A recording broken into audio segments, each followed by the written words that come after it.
Boa Olá, noite, doutor. Cris. Boa noite, doutor Sérgio.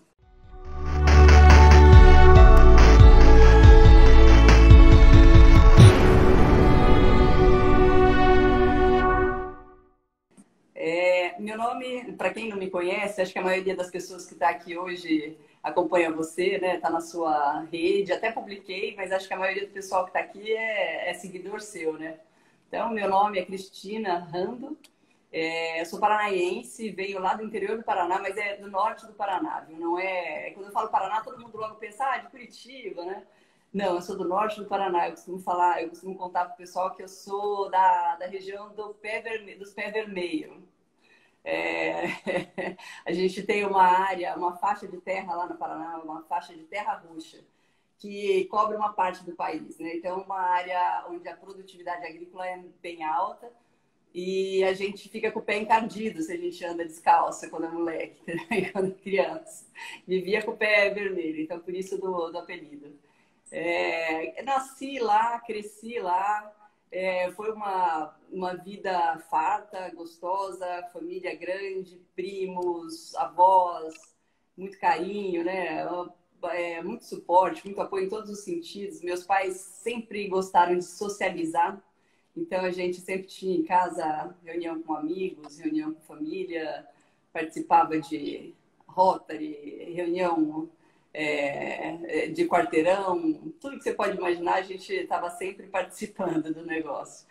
E também tinha muita disciplina, né? Tinha horário para acordar, tinha horário para ir para a escola, tinha horário para fazer lição, tinha horário para sentar na mesa para almoçar todo mundo junto. Se batesse a porta com um pouquinho mais de força, fazia voltar e falava, vai lá, porque você não pode ficar fazendo barulho, então fechava mais devagarzinho.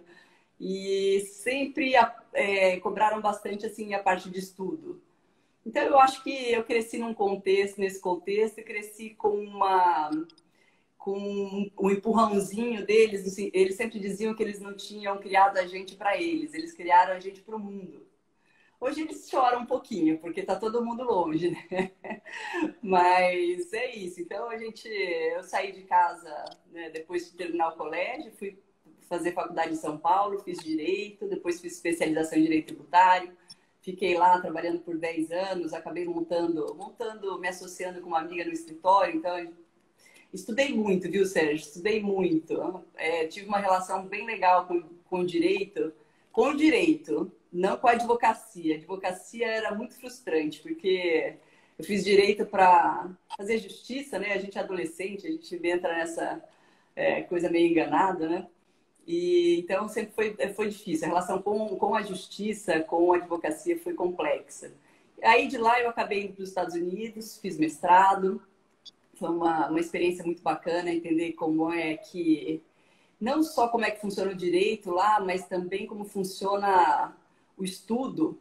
Eu nunca tive uma aula no mestrado onde o professor fosse lá na frente, na lousa, e falasse, bom, hoje vocês vão aprender sobre isso. E fizesse lá e discorresse. No início do curso, a gente recebeu todo o material, todo o cronograma, e de lá a gente teve que se preparar para cada aula, porque era a gente que ia lá na frente, numa turma enorme, falar sobre o que a gente tinha estudado. Era fantástico, assim. Então, eu tive que sair de um lugar que eu estava muito acostumada para um lugar completamente diferente, assim, com mudança de língua, mudança de costumes, um frio, assim, de chegar a -10 e escorregar na rua com gelo, coisas que a gente vai aprender, né? Essa experiência mostra. E de lá, eu fiz a Universidade de Baltimore, João, lá em Maryland, onde tem a Johns Hopkins, no mesmo lugar. E aí de lá eu fui para Nova York, fui trabalhar com transporte internacional marítimo. Foi maravilhoso, fiquei lá 5 anos. E é óbvio que não dava para parar ainda, né? Ainda faltava alguma coisa, ainda não estava satisfeita. Além de tudo, eu tinha saudade, muita saudade aqui da vida, né? Com a família e tudo mais. E eu via lá, assim, a vida nos Estados Unidos era tão simples. Eu falava, gente, por que no Brasil é tão difícil? Por que a gente tem que estar sempre estressado, com medo, sem saber o que vai acontecer amanhã?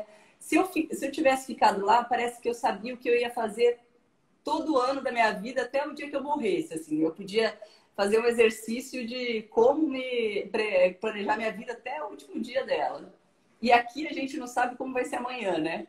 Por mais que você trabalhe, por mais que você se esforce, por mais que você se dedique, vai ser uma surpresa. Até porque você não sabe se você está fazendo coisa certa, coisa errada, a lei é tão difícil, tudo é tão dúbio, né? E aí, quando eu resolvi voltar, eu voltei com essa coisa na cabeça de o que eu vou fazer para ajudar, né? Como é que eu vou mudar? Então, minha ideia a princípio era montar uma empresa. Eu voltei pela empresa que eu trabalhava, né? A MSC, cheguei aqui, fiquei trabalhando nela, mas vim com essa coisa na cabeça do que montar. Minha primeira ideia foi montar alguma coisa na área de cabotagem. Porque como eu estava nessa área de transporte marítimo, eu falei, bom, eu vou chegar lá, estudo o setor, apresento um projeto para a MSC, para ela vai ser super interessante também ter, porque, né, ela pode conectar a carga toda pelo mar, em vez de ter que andar pela rodovia no Brasil inteiro. E o trabalho vai assim, toda de norte a sul mesmo, do Iapoque ao Chuí, o trabalho que eles fazem. Inclusive, eu não cheguei aí para Belém, mas eu tenho um amigão lá por causa da MSC. Mas logo eu percebi que era impossível, era inviável entrar nessa área. Era o setor em que a gente tinha a construção das sondas marítimas, estava tudo assim contaminado. Tava uma coisa, isso foi 2013, estava tudo contaminado. Então, eu já de cara abandonei. Eu fiz um plano de negócio, fiz uma estruturação, falei, vai ser assim, assim, assado, vou pesquisar e monto. Aí já vi que não dava. E continuei pesquisando e vi que a gente tinha um problema de energia muito grave. E eu acompanhava a energia renovável nos Estados Unidos porque eu tinha... É uma história louquinha, assim. Eu tinha $500 que eu tinha que investir nos Estados Unidos. Nos Estados Unidos ninguém tem dinheiro na poupança, né? Então, eu tinha que descobrir como é que eu ia fazer. E eu acompanhava o Elon Musk lá em 2008, ele com a Tesla, com não sei o quê. E vi a evolução da empresa que ele construiu com o primo nessa área de renovável. Então, o que eu fiz? Eu comecei a pesquisar aqui. Aí fiz um plano de negócio, aproveitei que eu estava no MBA, na FGV, e falei, é essa área mesmo, vamos embora. E aí fui. Saí da MSC, montei, só que quando eu cheguei aqui eu também conheci o Novo em 2013. E aí eu vi que tinha outra forma viável agora, né, pela política, de tentar ajudar. Daí, no ano passado, eu falei, quer saber? Vou parar com isso aqui, vou para onde eu quero agora. vou de cabeça. E tô aqui, cheguei. E é isso. Ouvindo você falar, estava passando um filme na minha cabeça. Eu sou de família, minha família paterna é mineira, né? Então, por exemplo, minha avó são 9 filhos, né? Foram 9 filhos, meu tio-avô foram 14. E você falando das reuniões de família, era uma coisa maravilhosa, entendeu? Uma vez nós fizemos um Réveillon lá, numa casinha que a gente tem lá em Teresópolis, só dormiram 52 pessoas lá em casa. Entendeu? E isso com direito a leitão, a pururuca em cima da mesa e um barrizinho de pinga para festa de mineiro sem pinga não existe, né?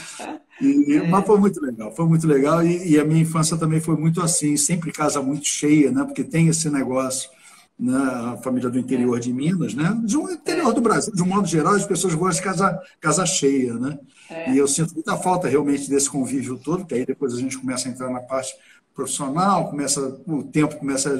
Mas ainda, de vez em quando, a gente ainda arruma um tempo para juntar a turma toda. E eu entendo bem o que você estava falando em relação a você ficar fora e ter esse vínculo assim, né? Poxa, dá saudade mesmo, né? Eu já tive um período fora, alguns simplesmente passeando, né? Eu fiquei um tempo até já profissional, fiquei um tempo lá no King's College, lá visitando o serviço de Londres, no St. Thomas. E aí você vê como é que as coisas podem funcionar, né? Como é que a gente tem um potencial tão grande aqui e é pouco aproveitado, né? Você vê lá a estrutura da atenção básica britânica é um negócio assim fantástico, né? O atendimento que eles têm, o cuidado. E é uma cidade que até ela surpreende você, ela é tão cosmopolita. Eu acho que é o lugar que eu mais vi estrangeiros, né? Por exemplo, lá no São Thomas, nesse hospital que eu fui ver, o chefe do departamento de endocrinologia era um cara de Sri Lanka, né? A enfermeira obstetra era britânica, mas a parte de medicina invasiva do King's College era um grego, que, por sinal, é o papa da medicina invasiva intraútero, né? Eu tive a oportunidade de entrar em cirurgias intraútero com ele, em fetos, um negócio assim, fantástico. E você vê que há todo um cuidado exatamente com a atenção básica, que é o principal, né? Não adianta você chegar e investir, por exemplo, e na educação não é diferente, né? Exemplo da saúde, eu faço muita comparação que a gente fica segurando uma cereja e não tem um bolo embaixo, né? A base é totalmente desestruturada, né? Então, eu vejo uma oportunidade que a gente tem aqui com um instrumento excelente que é o SUS, mas pessimamente executado. A partir do momento que você pega essa ideia que é muito boa e transforma ela numa ferramenta, né? Eu pergunto muito quando eu vou assim numa palestra, alguma coisa, quem é que nunca usou SUS? Sempre tem um monte de gente que levanta a mão, né? As pessoas desconhecem a dimensão do... Não existe brasileiro que não use SUS. O SUS está no supermercado quando você vai fazer suas compras, e quem avaliza ali que aquele alimento está adequado para consumir é a Anvisa, que pertence ao SUS. O SUS está na assistência médica, o SUS está na parte de afastamento. Ele tem tentáculos que as pessoas desconhecem, só que ele é totalmente desarticulado, né? Então, falta muito isso, né? Eu vi um texto que você colocou, aliás, muito bom, falando exatamente que o Brasil ele prima por um investimento baixo em saúde, né? E o que ele investe é mal aplicado.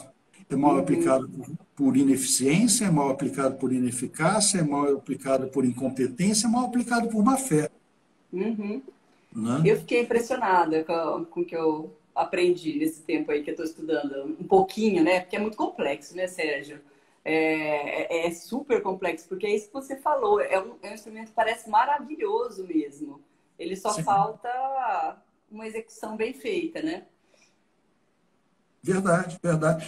Você chegou a ver alguma coisa em relação a investimento na saúde, né? Foi. Quanto que se investe? Eu vi até acho que foi o Conselho Federal de Medicina até que publicou um relatório bacana, bem completo, que eles mostravam que o Brasil, se você somar investimento privado e público, investe R$1.000 anuais per capita.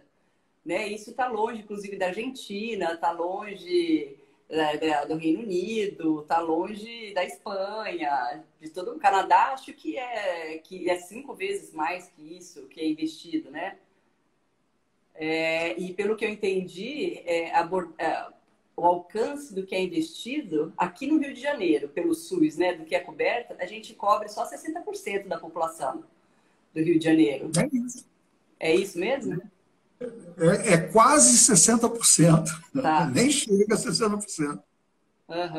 E aí o outro dado era que se a gente considerar 37, acho, procedimentos, os mais comuns no sistema, a gente tem 57% só das pessoas que procuram esse atendimento, desses 37 procedimentos, que conseguem ser atendidos num prazo de 90 dias. Eu não sei se eu entendi isso direito. Então, então a fila de espera, que era de 100 mil pessoas em 2015, 2017 estava 198 mil, e não está melhorando, está só piorando. Isso é um reflexo exatamente do descaso com a atenção básica, né? A porta de entrada no SUS é nas unidades básicas de saúde. É ali que a pessoa... Eu estou falando só da parte assistencial, né? Porque tem, como falei antes, a Anvisa, a parte de vigilância sanitária, etc. e tal. Agora, só a parte assistencial você entra através da unidade básica de saúde, onde você recebe, inclusive, um número que vai te acompanhar a vida inteira. Já começa a desarticulação aí, né? Esse número... por falta de conexão entre os sistemas, você acaba recebendo um monte de números, então você não tem prontuário único, Né? Cada lugar que você vai, você faz um prontuário novo, porque, primeiro, não há comunicação entre os sistemas, e, segundo, os sistemas são diferentes. Muitas unidades são informatizadas, mas uma usa o Clínicos, a outra usa o SOU, a outra usa o MV. Cara, tem vários sistemas, plataformas de utilização de prontuário eletrônico, e as unidades não têm uma uniformidade nisso. Esse é o primeiro ponto de desarticulação. O segundo é a questão de investimento. Por exemplo, ano passado, né, a gente escutou muito a mídia, principalmente a secretária municipal de saúde e o próprio prefeito, falar que não houve fechamento de unidades de saúde. Gente, a partir do momento que você desfez 200 equipes de saúde da família, né, dispensando 2.500 profissionais, será que dá para acreditar que não houve uma redução na capacidade de trabalho? Não é possível. Não faziam nada essas pessoas? Não é? É difícil. Eu tive num evento, não sei se você foi lá em Campo Grande, que a gente foi em tantas coisas, né? Que estava até um líder comunitário colocando. Gente, a gente tinha um postinho, porque a unidade básica de saúde, só para deixar claro, que não está familiarizado com o termo, é o antigo posto de saúde. Né? Uhum. Aí, a gente tinha um postinho de saúde aqui que funcionava muito bem. Aí construíram essa clínica da família aí, mas não tem ninguém para atender. Ah, foi o Ívano também contou que fizeram isso lá em Guadalupe, não foi? Quando a gente esteve lá naquela Guadalupe, ele contou que fizeram isso também. Isso, que construíram uma clínica fantástica, só que não está atendendo. Olha quanto dinheiro jogado fora. Uhum. Né? Quer dizer, você investe em obra, né? A gente sabe o que acontece com esse investimento. Eu vou te dar um outro exemplo. Em 2012, eu era coordenador do Hospital da Mulher, do Serviço de Obstetrícia, que é a maior maternidade de obstetrícia de alto risco do Estado, é um hospital do Estado. A gente estava ali na casa de 450 partos, 500 partos por mês. Né? Uhum. E uma estrutura muito bem montada, por sinal. A gente inaugurou isso em 2010, em 2012... E para você inaugurar um hospital é uma loucura, né? Você tem que formar equipe, criar linha de cuidados, fazer todo um protocolo de atendimento e bababá.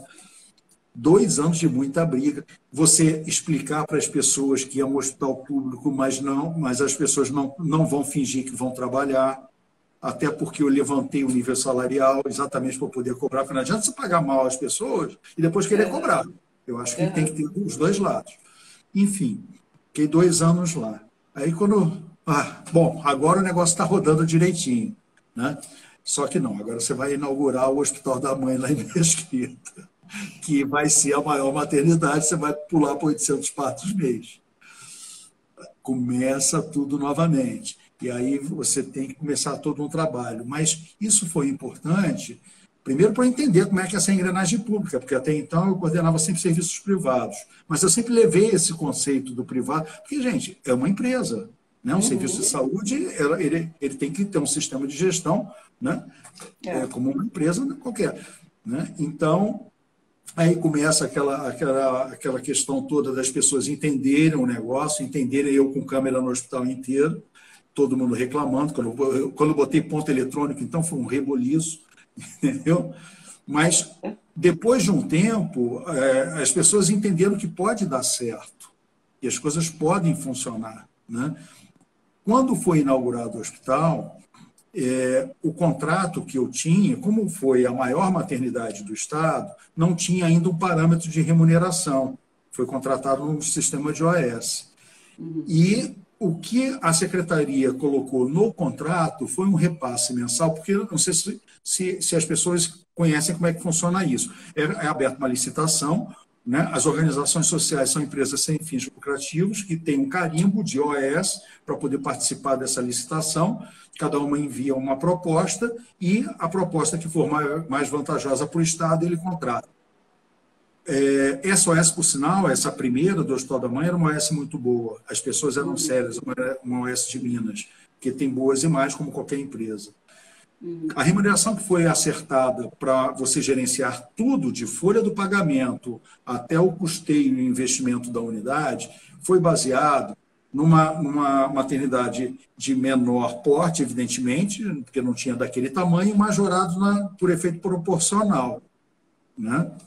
Tá. No primeiro ano eu devolvi 10 milhões. Então você vê que eles não têm nem a noção do dimensionamento. Aliás, fui muito criticado por isso, tá? Porque teve de diretor me ligando para me xingar. Imagina. Você estava começando a estabelecer uma referência, criar uma referência que não era boa para ninguém, né? Eu puxei muita corda, entendeu?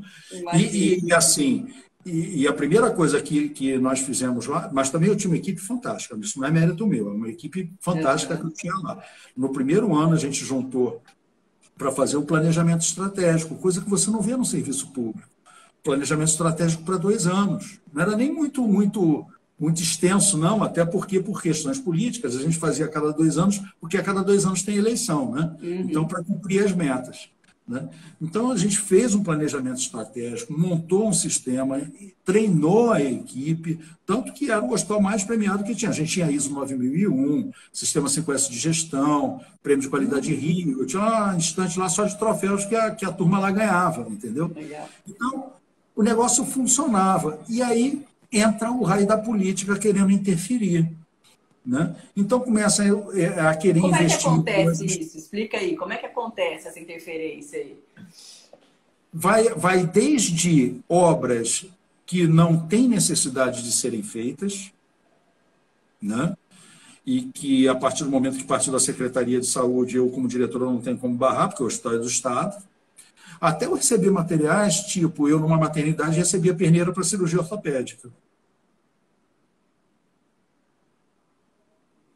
Eu tinha um ambulatório que eu fazia 6 mil consultas por mês. O sistema de agendamento era o mais bizarro possível. O número de vagas para queimados era o mesmo para Nova Iguaçu, que é um município muito maior que ficava ali ao lado. Então, eu tinha um índice de absenteísmo no hospital absurdo. Beirava 40% de falta na minha agenda. Por quê? Porque não tem paciente? Não, porque era mal gerido, porque o Estado fazia questão de gerenciar isso. A partir do momento que eu tomei o gerenciamento, o absenteísmo despencou. Eu posso falar, né? Você ia falar. Uma das coisas que eu vi é que a prefeitura tem como prazo de atendimento, a meta dela era atender até 75% das pessoas dentro de 90 dias. Quem é que vai lembrar que tem uma consulta depois de 90 dias? Então, diz que o nível de absenteísmo também é enorme. Pior ainda, Cris, se você tem um sistema pré-hospitalar ruim, né? Ruim por desarticulação de marcação de exame, ruim por assistência ruim por quê? Primeiro, falta de profissionais. Segundo, desabastecimento no fornecimento de insumos. Terceiro, falhas, eu já citei uma de agendamento de consultas. Né? Então, tudo isso traz uma fragilidade para a atenção primária, que o que você vê isso mais na frente na hospitalização? Você vê internações desnecessárias, de infecções respiratórias que podiam ser tratadas ambulatorialmente, mas elas pioraram, né, porque não foi tratado adequadamente.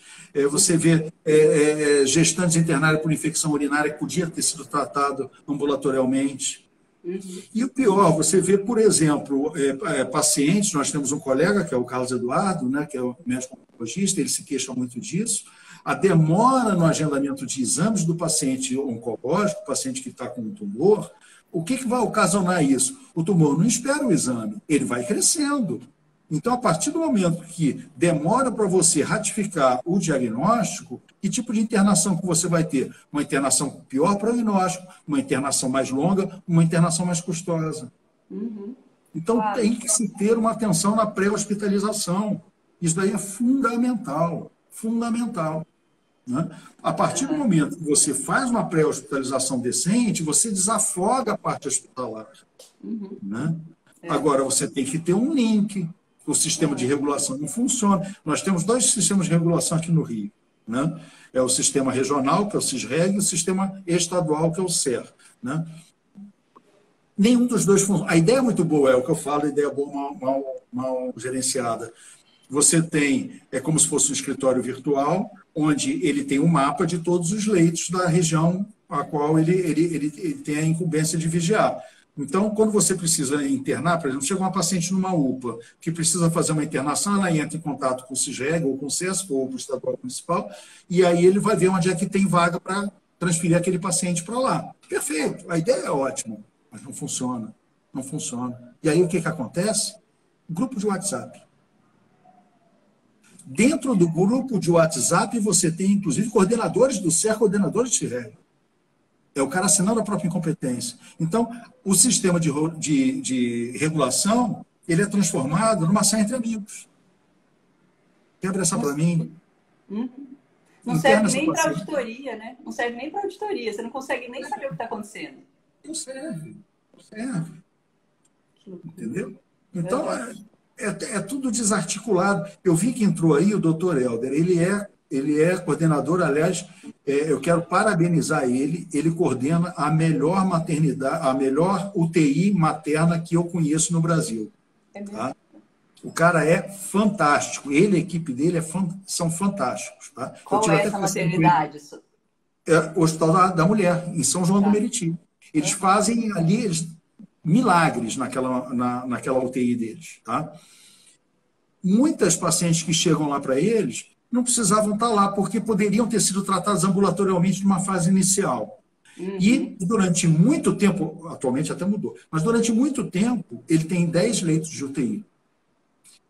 Era subutilizado. Por quê? Será que não tem paciente grave no estado?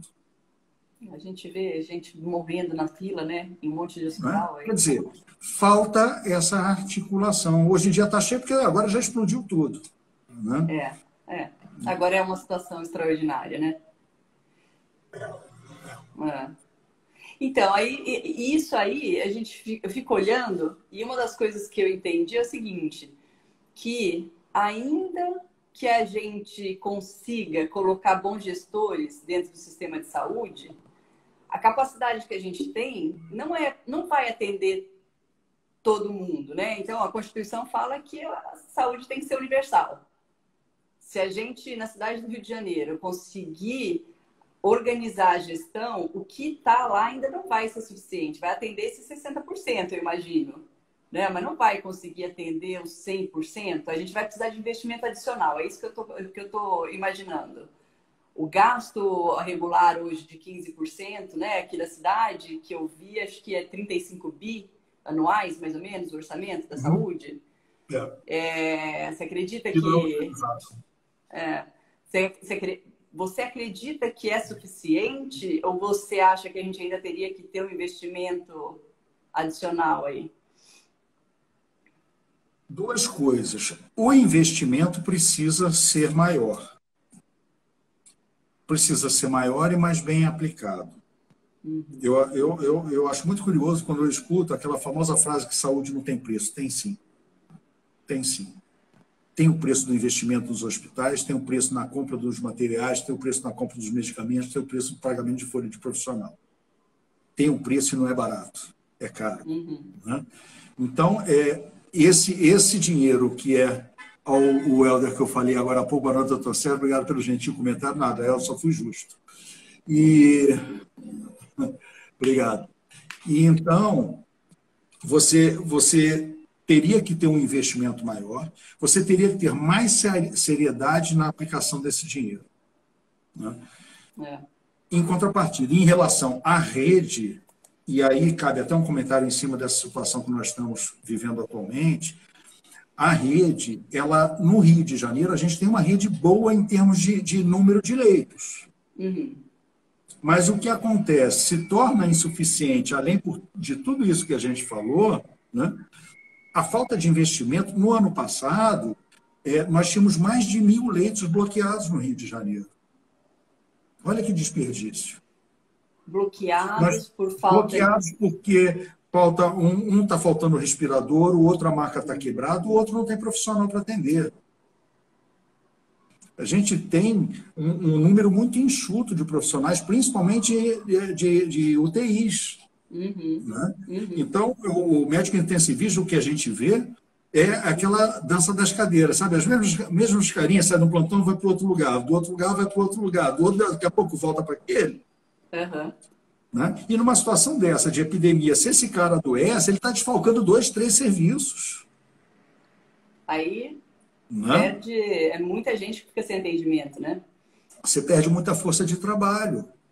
Né? Uhum. Então, o que eu estou vendo? Nós estamos com uma epidemia agora. Essa história de hospital de campanha, eu ainda não entendi, eu não concordo, não concordo.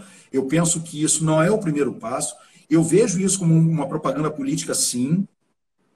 Eu fiz uma denúncia no meu blog alguns dias atrás, que isso daí foi bater lá no Tribunal de Contas do Estado e está agora no Ministério Público. Né? Eles me pegaram uma organização social conhecida. Por que eu digo conhecida? Porque no dia 28 de março do ano passado, ela foi denunciada pelo Ministério Público e ela foi proibida de exercer qualquer atividade no Rio de Janeiro. Os contratos dela foram suspensos, tá? E ela ficou impedida de participar de qualquer licitação durante 2 anos. Isso no ano passado.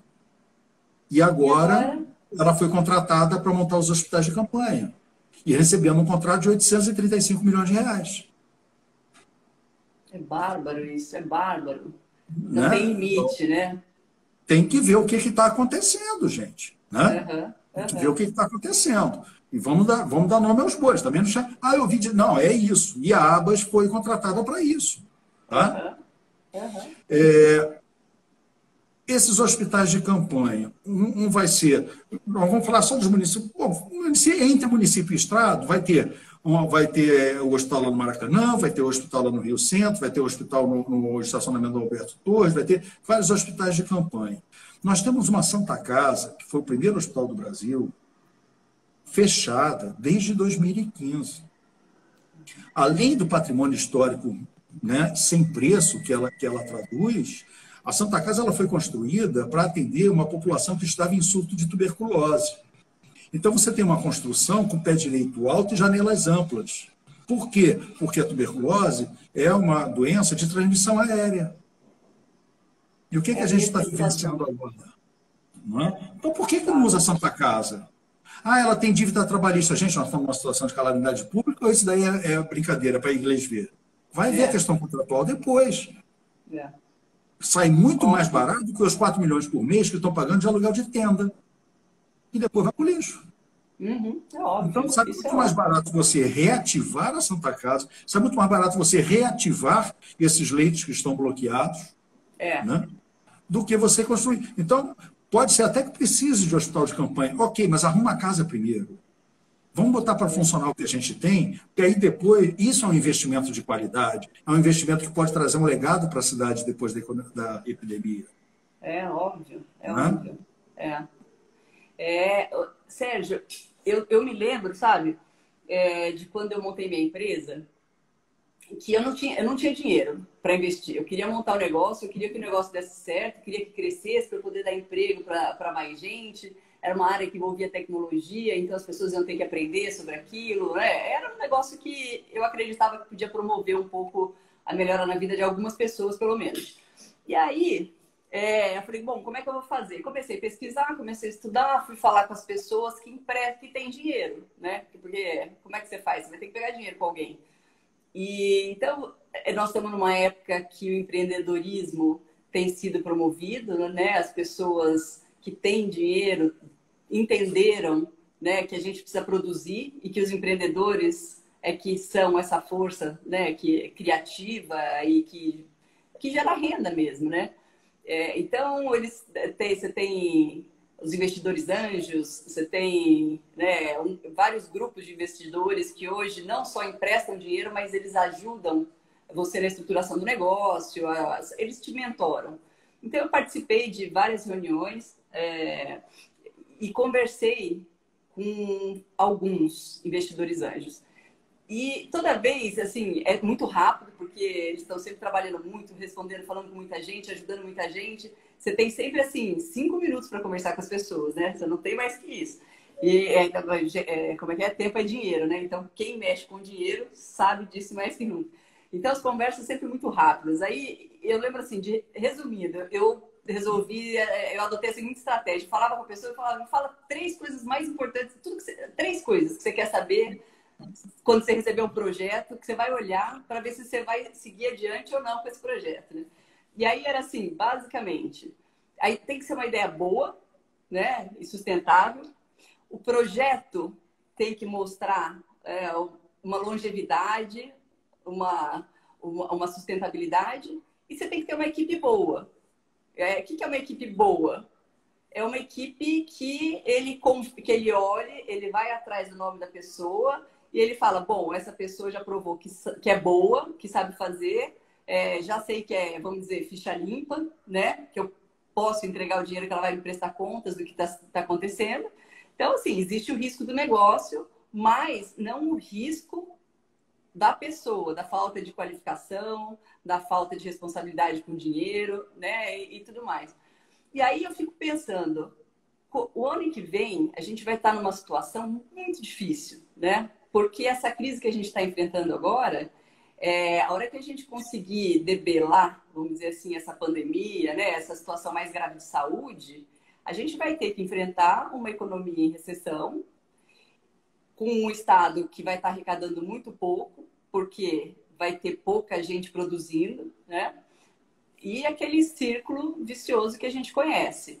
Que a solução vai ser parceria privada. A gente vai ter que convencer a iniciativa privada a participar desse trabalho, né, de retomada. E aí eu me pergunto como é que a gente pode esperar que a gente consiga atrair a iniciativa privada se a gente mantiver, né, eu não digo nem só o político em si, sabe, a pessoa que está lá, né, hoje, Crivella, vereadores, governador, mas eu falo mesmo dos partidos políticos. Se você pegar a eleição de 2016, por exemplo, o PMDB foi o partido mais eleito, né? Com o maior número de votos no Rio de Janeiro. Acho que foram eleitos 9 ou 10 vereadores do PMDB. Como é que alguém pode votar no PMDB hoje, depois de tudo que a gente viu com o Petrolão? E assim, a gente sabe que tem amigo de amigo, né? Que é pessoa honesta, que vai lá, se candidata, e o amigo vota, apoia a campanha. Como é que a gente pode esperar que essa pessoa vai ser apoiada pelo partido para fazer o que tem que ser feito, se a gente sabe que o partido tem uma estrutura voltada, né, fisiológica, voltada mesmo para a sobrevivência própria, para ficar no poder? Então, eu fico me perguntando como é que a gente faz, né, para atrair, porque eu escuto críticas em relação ao novo, e aí a gente participa, né, eu já estou faz tempo, eu entendo, tem críticas, tem divergências, tem coisas para serem revistas, para serem rediscutidas, mas nada se compara, né, com esse problema de base que a gente enfrenta, que é, assim, falta de credibilidade. É um sistema corrupto, né? É um sistema que, ainda que não seja corrupto, a gente encontra pessoas que não entendem o propósito da política, né? O propósito do partido político, o propósito de uma Câmara Legislativa.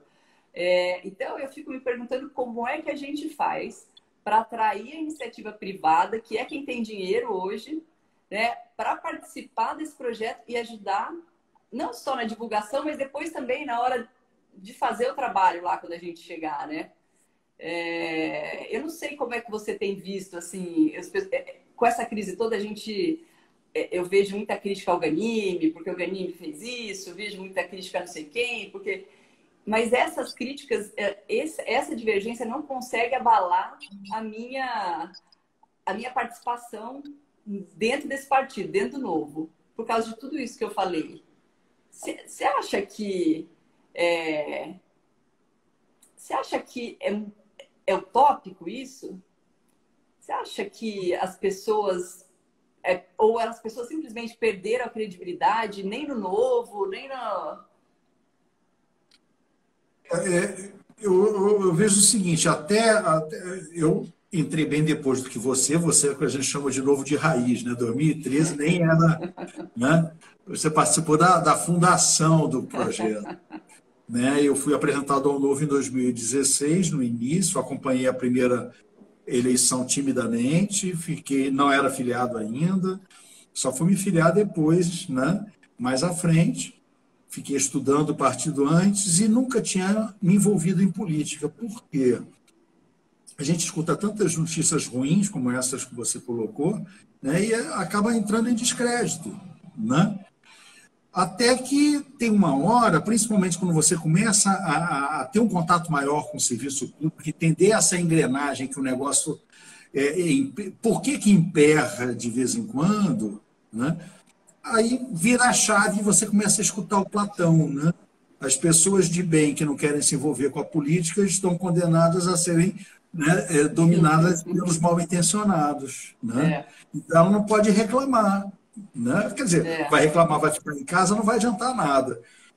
Eu penso que, primeiro, as pessoas têm que entender a importância desse envolvimento, porque está ligado diretamente, né, à vida delas. Tem um impacto direto na vida delas, né? A partir do momento que ela entender a importância do processo, ela tem que entender o processo. Deixar de ser uma coisa utópica e entender as diferenças. É lógico que nem todos vão concordar com uma atitude de A, B ou C. O filtro que você tem que ter é o filtro do mal-intencionado. É o filtro da má-fé. Você entender que aquela pessoa... Vem cá, pô, como é que um cara, como você falou, como é que eu vou acreditar numa pessoa que votou um orçamento anual da prefeitura para dar isso? Para terminar nesse tipo de ação. Como é que eu vou acreditar numa pessoa que apoia uma outra que faz o que está fazendo, que pratica esse tipo de ação? Então, você tem que começar a filtrar. É lógico que tem situações, eu estava vendo hoje no noticiário, né, o pessoal criticando muito o Zema porque ele não assinou a carta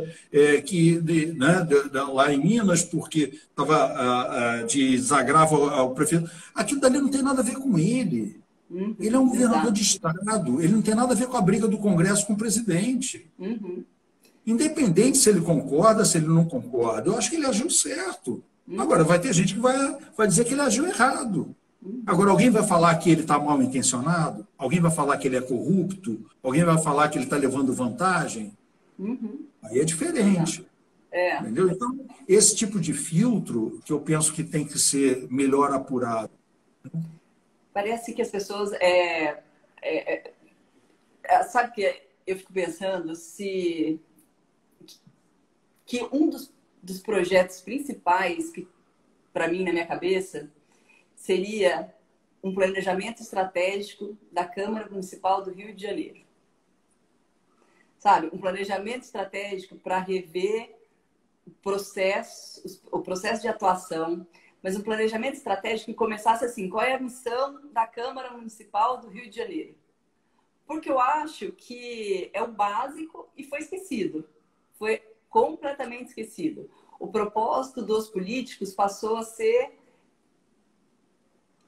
político. Eu quero ser político. Meu propósito é esse. Eu quero ser político e quero estar lá né? Então, tinha que fazer ainda que fosse um planejamento estratégico simples, mas acho que o primeiro passo era entrar na Câmara, contratar uma consultoria e falar: bom, agora nós vamos refazer isso aqui, a gente vai fazer um planejamento estratégico, trazer todos os vereadores, a missão, visão, valores, que eu vejo muita gente desmerecer esse trabalho, mas é um trabalho importantíssimo para você destacar e marcar para que você está ali. Porque o dia a dia, a dificuldade do dia a dia acaba colocando a gente numa situação de pressão e você se vê em algumas situações que você esquece, né, o porquê que você está ali e acaba agindo de outra forma, né, pressionado. Então, eu fico imaginando que seria um projeto, assim, revolucionário.